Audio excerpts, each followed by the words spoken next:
Second nature of electromagnetic wave radiant energy is particle nature, है ना, लिखो। इसके और भी पॉइंट्स हो सकते हैं लेकिन इतना काफी होगा, है ना तुम्हारे लिए। छोड़ना है ना, नहीं सॉरी जगह छोड़ना है। हाँ, वो थोड़ा थोड़ा बात तो एनसीईआरटी का लाइनर वगैरह के लिए जगह छोड़ दो। और भी कहीं से क्वेश्चंस करोगे, 2-3 न्यूमेरिकल अच्छा कर लो, एनसीईआरटी का न्यूमेरिकल नोट्स में रख लो, मॉड्यूल के कुछ अच्छे न्यूमेरिकल्स नोट्स में रख लो। Now the second nature is what? Dual nature में क्या है second? Particle nature of radiant energy, है ना, लिख लो। Particle nature of radiant energy, इसको प्लैंक्स क्वांटम थ्योरी भी बोलते हैं। हाँ, इसको बोलते हैं प्लैंक्स क्वांटम थ्योरी। बात करें इस पे।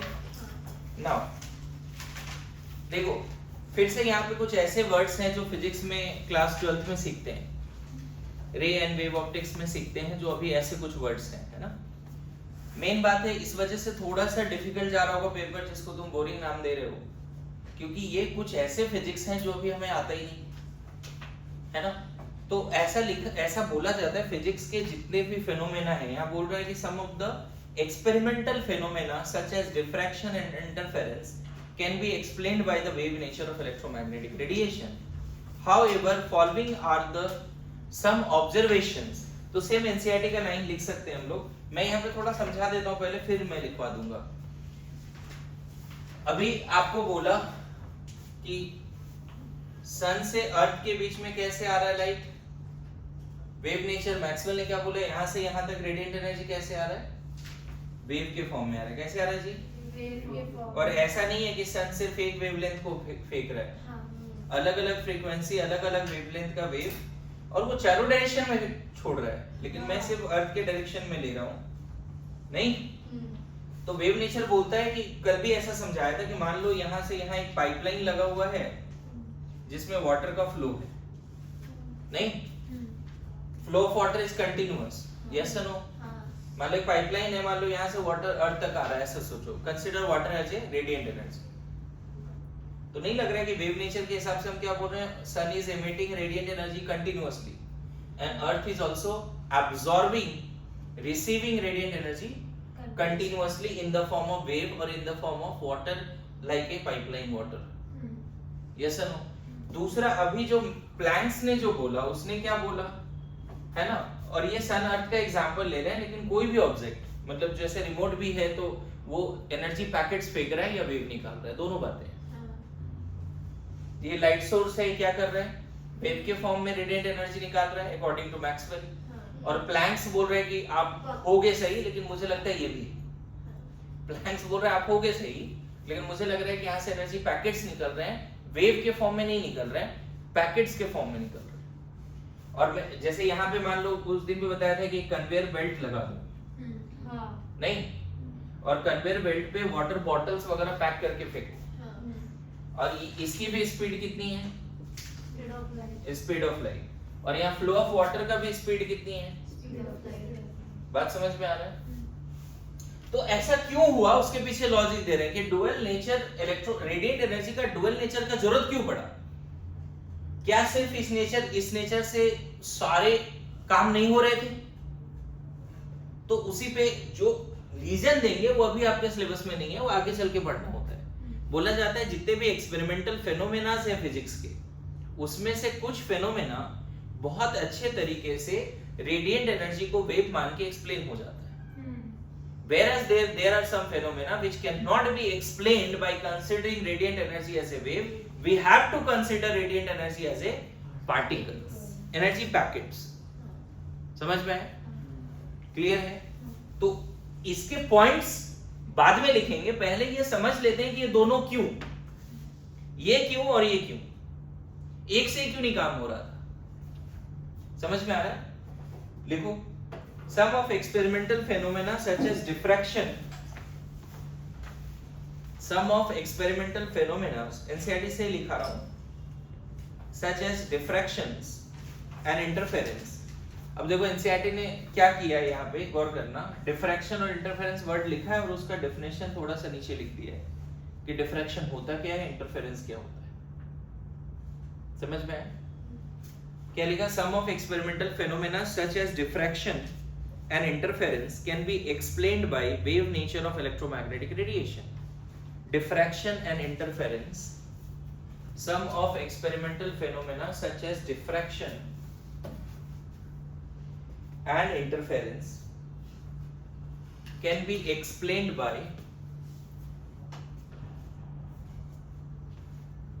some of experimental phenomena such as diffraction and interference can be explained by wave nature of electromagnetic radiation. Can be explained by wave nature of electromagnetic radiation.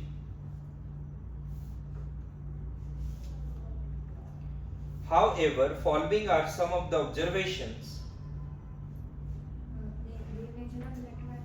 Radiation. ये radiant energy भी लिख सकते हैं. However, following are some of the observations. However, following are some of the observations. However, following are some of the observations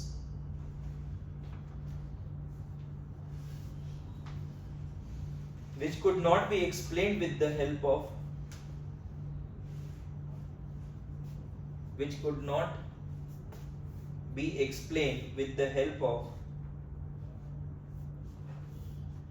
However, following are some of the observations which could not be explained with the help of even electromagnetic theory of 19th century physics.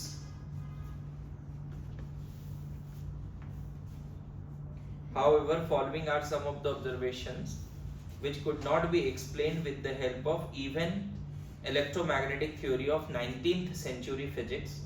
Bracket में लिखना known as classical physics. Known as classical physics. Electromagnetic theory of 19th century physics known as classical physics. इसमें सबसे पहला है, लिख लो, black body radiation. Black body radiation.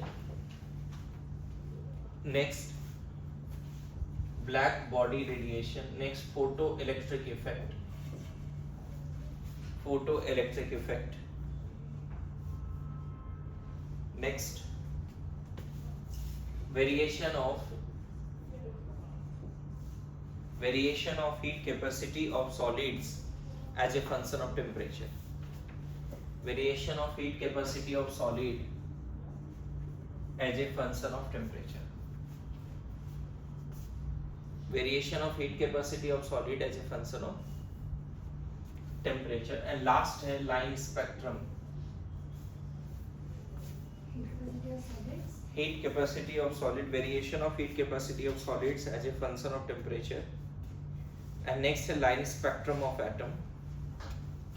Line spectrum of atom. Bracket में hydrogen spectrum लिख सकते हो. Bracket में हाइड्रोजन स्पेक्ट्रम लिख सकते हो. अब बताओ इसमें से कोई भी पार्ट समझ में आ रहा है? डिफ्रैक्शन, इंटरफेरेंस आता है समझ में? नहीं आता. कौन सा फिजिक्स है, क्या है डिफ्रैक्शन, कैसा फिजिक्स है, क्या होता है डिफ्रैक्शन में, इंटरफेरेंस में क्या होता है, आता है समझ में? नहीं आता हमें समझ में. बात समझ रहे हो? ब्लैक बॉडी रेडिएशन क्या है, नहीं आता समझ में, है ना. फोटोइलेक्ट्रिक इफेक्ट क्या है, variation of heat capacity of solid, line spectrum, ये सब नहीं आता समझ में.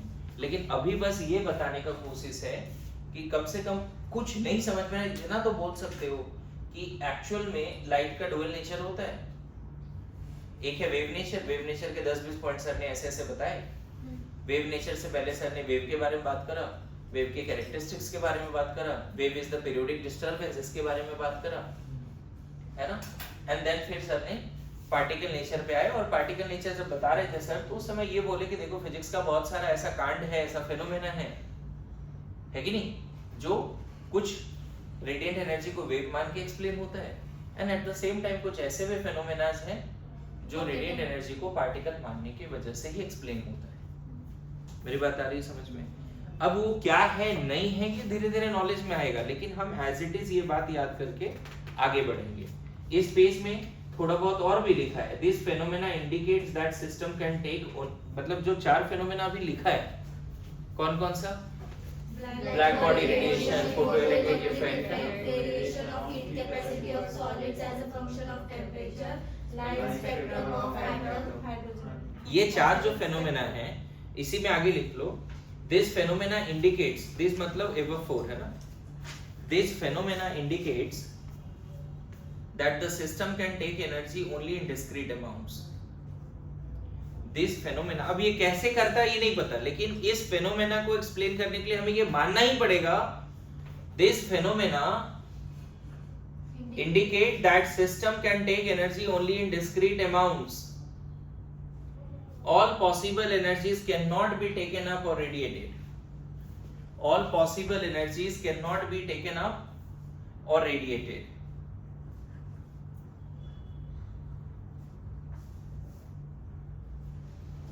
समझ गए? इसका क्या मतलब है? ए बॉडी, जो मेन थ्योरी है उसका क्या मतलब है? ए बॉडी कैन एमिट और absorb radiant energy not continuously but discontinuously in the form of packets. In the form of वो लिखना नहीं है, लेकिन समझ लो, फिर से रिपीट कर रहा हूं, this phenomena indicates that system can take energy only in discrete amount. इसका क्या मतलब है? डिस्क्रीट मतलब नॉट कंटिन्यूअस, है ना? All possible energies cannot be taken up or radiated. मतलब a body is not going to emit all possible energies. A body cannot going to absorb all possible radiant energies. A body can absorb or emit energy, radiant energy, not continuously but discontinuously in the form of energy packets. मेरी बात समझ में आ रहा है? आगे लिखिए, the first concrete explanation for the phenomena of black body radiation. The first concrete explanation for the phenomena of black body radiation mentioned above was given by Max Planck.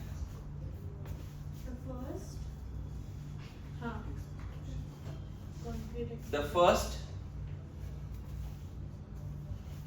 concrete explanation for the phenomena of black body radiation mentioned above was given by Max Planck. NCK है ना, PANCK, Max Planck.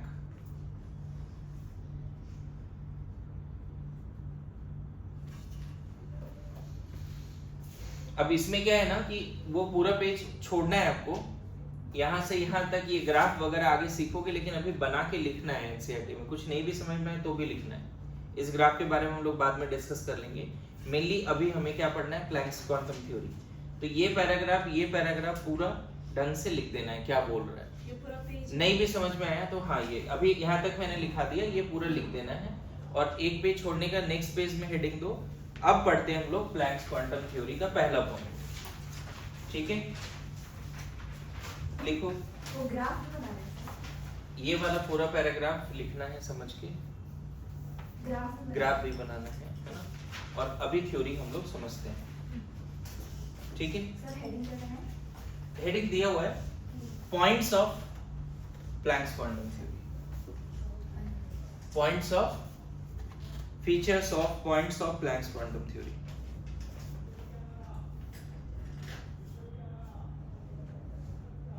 लिखो, according to this theory,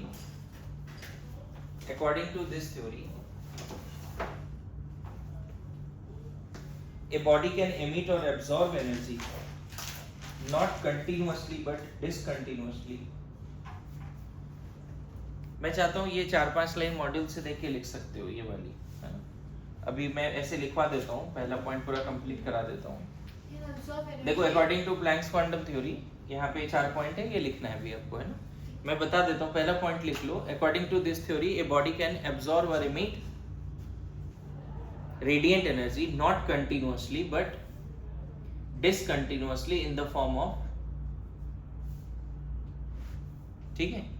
According to this theory, a body can emit or absorb radiant energy not continuously but discontinuously in the form of small discrete packets of energy, and these packets are called quantum. The radiant energy emitted or absorbed by a body not continuously but discontinuously in the form of small discrete packets of energy, and these packets are called quantum. These packets are called quantum.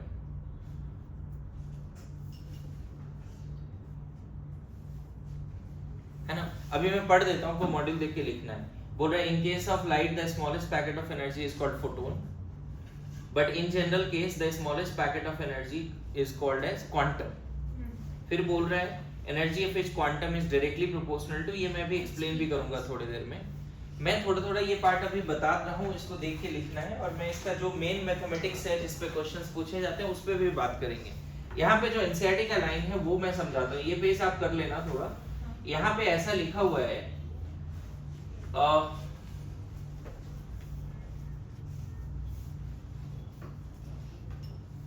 Heat capacity of solid, variation of heat capacity of solid with temperature, उसके बारे में कुछ लिखा हुआ है, वो हम लोग बाद में समझ लेंगे। मेन पार्ट यहाँ पे क्या है, he suggested that atoms and molecule could not emit or absorb, ये मैक्सवेल ने बोला atoms और molecules could not emit or absorb energy only in discrete quantities and not in continuous manner, मतलब दोनों बातें हैं।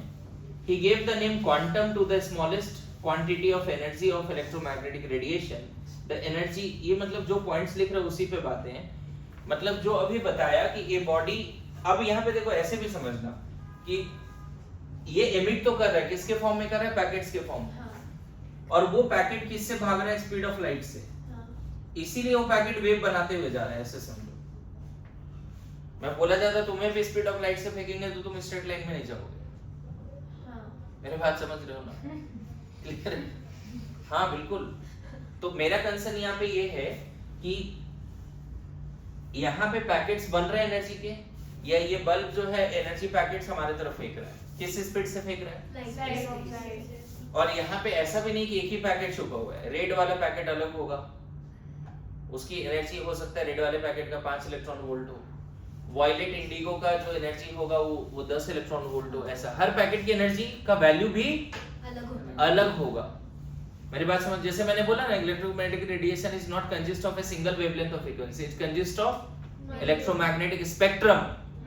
उसी तरह सन सिर्फ एक पैकेट नहीं फेंक रहा है, मेरी बात समझ रहे हो?